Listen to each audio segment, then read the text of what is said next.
AutoCut en 2026, qu'est-ce que ça vaut? Est-ce que c'est toujours la peine de l'utiliser? Moi, ça fait déjà plus de 2 ans que je l'utilise et je suis très content de cette extension sur Premiere Pro et DaVinci Resolve, donc ça c'est trop bien. Dans cette vidéo, on va faire un petit récap de ce qu'il est possible de faire avec AutoCut. Est-ce que Premiere Pro aura rattrapé ou DaVinci? Est-ce qu'il y a les mêmes outils finalement? Ou est-ce que AutoCut vaut toujours le coup d'être utilisé? Et on va voir surtout pour qui et l'utilisation d'AutoCut. AutoCut, c'est 10 outils différents, certains qui sont dopés à l'IA, d'autres non. Par exemple, on a AutoCut Silence. Alors, tu as l'impression que Premiere Pro et DaVinci Resolve, ils ont déjà les trucs comme ça où on peut couper les silences.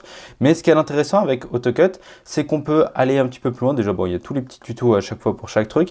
Mais surtout, quand tu fais des petits comme ça, on va dire un petit peu la section, tu peux avoir des cuts qui sont plus précis. C'est-à-dire que si je fais un cut sur Premiere Pro, ça va laisser par exemple 20 millisecondes au début, à la fin, peu importe ce qui se passe. Là, en fait, je peux choisir la marge si je veux désactiver ou supprimer. Enfin bref, et je peux faire aussi des G-cut et des L-cut ou les deux. Et ça, c'est vraiment trop bien. Il y avoir des transitions, finalement, des transitions en fondu entre les cuts.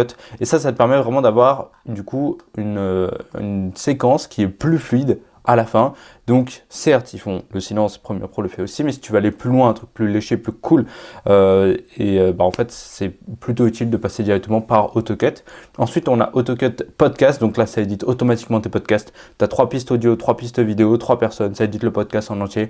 Toi, tu n'as plus rien à faire. Donc voilà, Autopod, il le fait, mais Autopod, il fait que ça, alors qu'AutoCut, tu as ça, plus plein d'autres trucs. On a AutoCaption aussi pour avoir du coup tous les sous-titres, mais du coup, des sous-titres un petit peu plus animés, un petit peu plus sympa, et en plus, il rajoute de plus en plus de fonctionnalités au fil du temps, en tout cas, donc ça c'est vraiment bien, tu vois, là on peut faire tout ça dans cette vidéo, donc voilà, on peut tout personnaliser sur ces sous-titres, donc ça c'est trop bien. On a aussi AutoZoom. Alors AutoZoom, je l'avais testé, je n'étais pas fan, mais en gros ça ajoute des zooms automatiquement ou pas. Bon voilà, si tu veux un petit peu un truc qui est dynamique, quand tu fais que du facecam comme ça peut être intéressant à voir. Auto B-roll, ça ajoute automatiquement des images d'illustration, donc ça c'est trop bien quand tu n'as pas envie de te prendre la tête sur où est-ce que tu dois mettre des clips et lesquels mettre, etc. Ça se fait automatiquement, donc ça c'est trop bien, t'économises un maximum de temps. Auto viral clip, si par exemple tu veux transformer une vidéo YouTube, par exemple un podcast que tu as utilisé avec AutoCut Podcast, tu veux le balancer en contenu court, t'appliques ça et en fait ça te fait 10, 15, 20 contenus courts à chaque fois avec un score on va dire de tendance ou un truc comme ça qu'ils peuvent te mettre.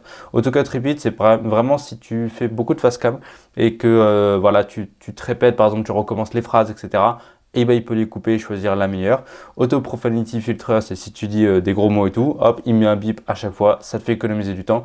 Auto Resize, si tu veux passer d'un format YouTube à un format réseaux sociaux assez facilement. Et Auto Chapter, c'est trop bien pour les créateurs YouTube. C'est en gros, tu prends ta vidéo, tu fais Auto Chapter et il te met tout automatiquement les chapitres d'une vidéo. Tu auras juste à copier-coller tout ce qu'il y a sur ta description YouTube. Donc ça, c'est trop bien. Bon alors, AutoCut en 2026, par rapport au prix, est-ce que ça vaut le coup? En tarification, tu vois, tu es à 15 € par mois. Voilà, ça c'est vraiment, moi je trouve ça pas cher si tu en as vraiment l'utilisation. Tu peux l'avoir pour 6,60 € par mois, mais voilà, tu as juste les deux petits trucs, alors que directement à 15 €, tu as tout directement. Là, tu as 15 € par mois. Et surtout, en fait, ça te fait économiser un maximum de temps. Si tu veux avoir les silences, tu veux avoir des coupes automatiques, les sous-titres, les podcasts, le zoom, les trucs viraux, les b-roll. En fait, tout ça, ça va te permettre d'économiser un maximum de temps. Si tu es monteur vidéo, que tu passes beaucoup de temps sur Premiere Pro ou DaVinci Resolve, avec AutoCut, tu vas gagner énormément de temps. C'est pour moi l'extension la plus complète en termes de temps économisé. Il prend les tâches répétitives, etc. et il les fait tout seul et toi, tu peux te concentrer plus sur l'aspect créatif, sur l'aspect du visuel, etc. Et là, on va pouvoir utiliser tout ce qui est Outjuice, Mr. Horse, etc. Mais voilà, en tout cas, AutoCut, pour moi, chaque monteur devrait avoir cette extension sur Premiere Pro ou sur DaVinci Resolve, donc ça c'est trop bien. Donc si tu es intéressé, tu as le lien dans la description et normalement il y a moins 25% de réduction en passant par ce lien. Je ne suis pas sûr s'il marche encore, teste-le. Je vais négocier avec eux pour qu'ils le remettent s'ils ne l'ont pas mis. Et puis voilà, moi je te fais de gros bisous, à très vite.